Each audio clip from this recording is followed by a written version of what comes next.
Assalamualaikum warahmatullahi wabarakatuh. Saya Sinta Kalia akan mempresentasikan materi pada bab 10 peran masyarakat dalam mitigasi bencana. Kita berada pada bagian 10.1 yakni pendahuluan. Bencana merupakan kejadian yang menyebabkan gangguan pada kehidupan masyarakat yang disebabkan oleh berbagai faktor yang menimbulkan banyak korban jiwa, menyisakan trauma pada kehidupan manusia. Terdapat dua jenis bencana, yakni bencana alam dan bencana non-alam. Bencana alam adalah bencana yang terjadi yang dapat disebabkan oleh dari peristiwa alam seperti gunung meletus, kekeringan, longsor, angin topan.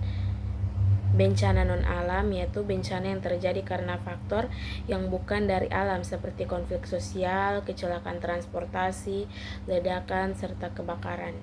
Nah, Indonesia ini adalah negara yang memiliki kerawanan bencana. Penyebab Indonesia menjadi sangat rawan bencana karena posisi geografis Indonesia terletak dan diapit oleh 3 lempeng tektonik, yaitu lempeng Pasifik, lempeng Indo-Australia, dan lempeng Eurasia. Alasan lainnya, Indonesia sering terjadi rawan bencana karena di Indonesia itu masih banyak sekali gunung-gunung yang aktif dan sehingga dapat menyebabkan terjadinya gempa, bahkan juga tsunami dan lain-lain seperti banjir juga. Yang lalu kita beralih ke 10.2 dampak bencana.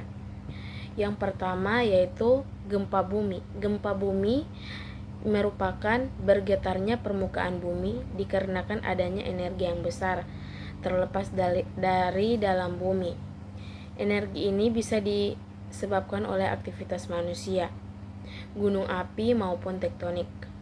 Yang kedua, kita beralih ke pengertian tsunami.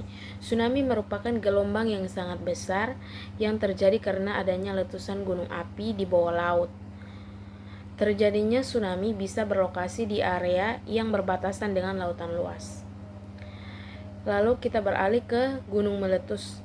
Gunung meletus merupakan aktivitas keluarnya abu vulkanik, gas, serta magma dari lubang kepundan yang berasal dari gunung berapi. Gunung meletus juga bisa mengakibatkan efek yang sangat besar, antara lain pada harta yang dimiliki, adanya korban jiwa, serta kerusakan lingkungan. Lalu kita beralih ke banjir. Banjir merupakan tergenangnya air pada daratan yang biasanya tidak tergenangi oleh air. Penyebab banjir antara lain perubahan penggunaan lahan, rusaknya infrastruktur, dan curah hujan yang sangat tinggi. Lalu kita beralih ke tanah longsor.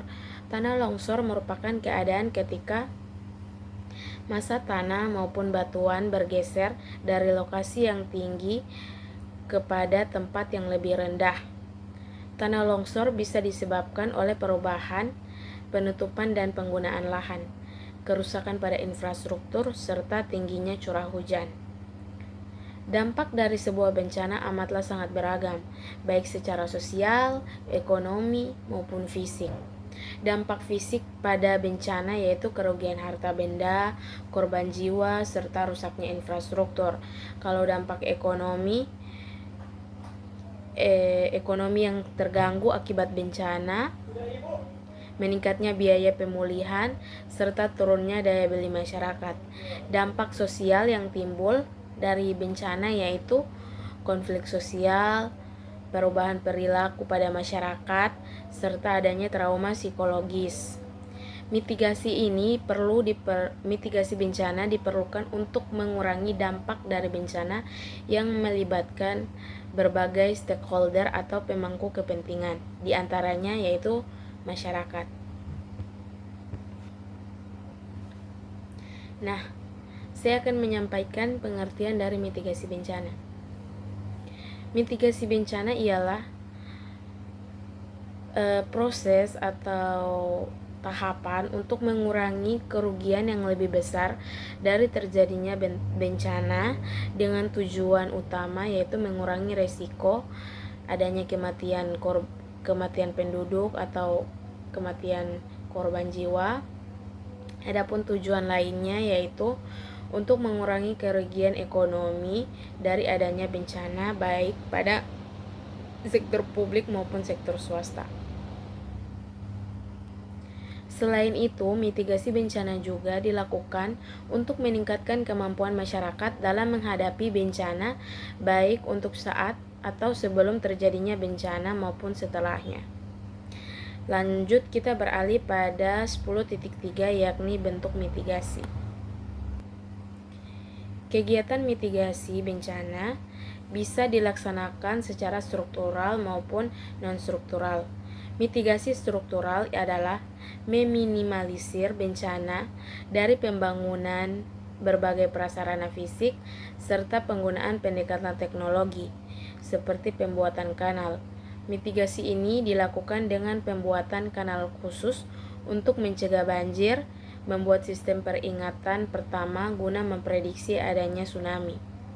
Mitigasi struktural merupakan usaha guna mengurangi kerentanan terhadap terjadinya bencana, misal dengan membuat bangunan yang tahan bencana.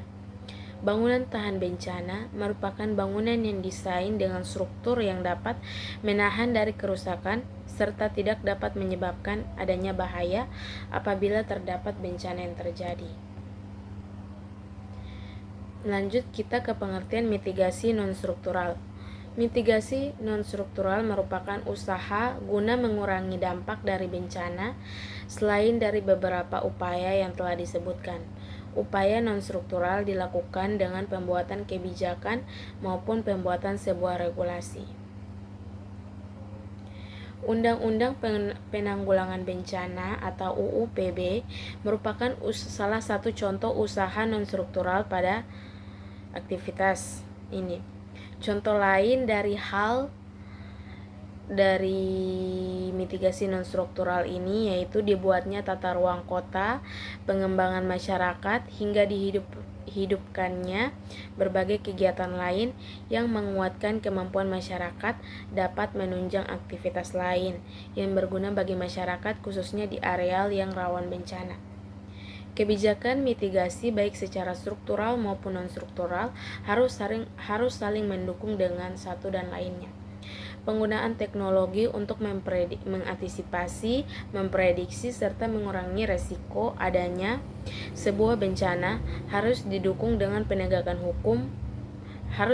Bencana harus didukung penegakan hukum yang lemah serta pemanfaatan ruang yang bertentangan dengan kondisi lingkungan menyebabkan adanya banjir, tanah longsor di musim hujan, serta terjadinya peristiwa kekeringan pada berbagai areal di Indonesia. Kita lanjut kepada 10.4 yakni peran masyarakat dalam mitigasi bencana. Terdapat peran penting masyarakat pada mitigasi bencana. Setidaknya terdapat 3 tahapan, antara lain tahap pra-bencana, tahap tanggap darurat, dan tahap pasca bencana.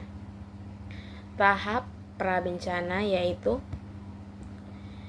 dapat meningkatkan kesadaran dan pemahaman tentang kebencanaan, mengikuti pelatihan dan simulasi kesiapsiagaan bencana, membangun sistem peringatan dini di tingkat lokal, melakukan upaya pencegahan bencana seperti reboisasi dan pembuatan jalur evakuasi.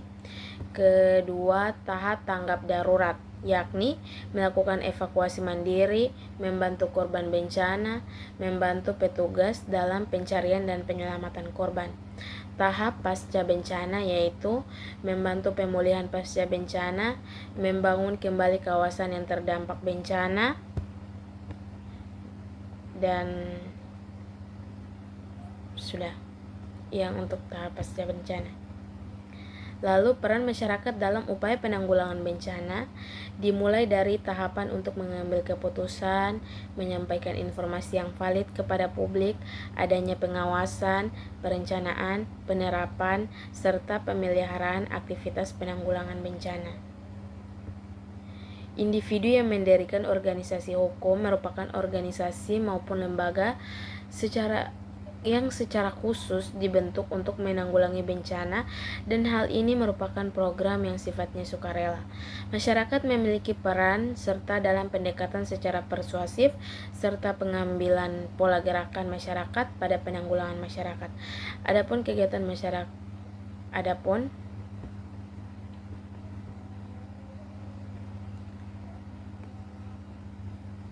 masyarakat memiliki peran serta dalam pendekatan secara persuasif serta pengambilan pola gerakan masyarakat pada penanggulangan masyarakat. Peran masyarakat dalam mitigasi bencana sangat penting untuk mengurangi risiko bencana dan meningkatkan kesiapsiagaan masyarakat. Nah, beberapa tips untuk meningkatkan peran masyarakat dalam mitigasi bencana. Yang pertama, tingkatkan kesadaran masyarakat tentang bencana. Buat program mitigasi bencana yang melibatkan masyarakat. Ketiga, dukung kegiatan masyarakat dalam mitigasi bencana. Dengan meningkatkan peran masyarakat dalam mitigasi bencana, diharapkan risiko bencana dapat dikurangi dan keselamatan masyarakat dapat lebih terjamin. Sekian presentasi dari saya, kurang lebihnya mohon maaf. Wabillahi taufiq wal hidayah. Wassalamualaikum warahmatullahi wabarakatuh.